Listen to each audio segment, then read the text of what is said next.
تاریخ کو نا روایتی نظر سے ہٹ کر دیکھنے کی دعوت دیتی ہے۔ جی ہاں، یہ انتخاب بڑا دلچسپ ہے۔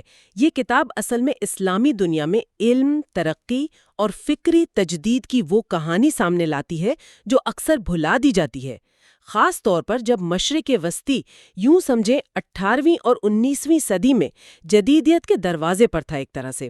اچھا۔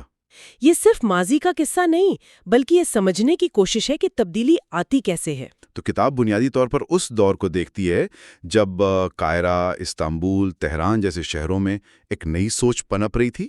جی بالکل، مذہب، سائنس، سیاست، معاشرت سب میں بڑی تبدیلیاں آ رہی تھیں۔ اچھا۔ اور کتاب یہ دکھاتی ہے کہ یہ سب کچھ صرف باہر سے یعنی یورپین اثر سے نہیں ہو رہا تھا، بلکہ اندر سے بھی ایک حرکت تھی۔ یہ اہم بات ہے۔ جی ہاں، اور یہیں سے وہ خاص سوال جنم لیتے ہیں جن کا ذکر اجالا چینل نے بھی کیا ہے کہ کیا مسلمانوں کی ترقی صرف ماضی کی بات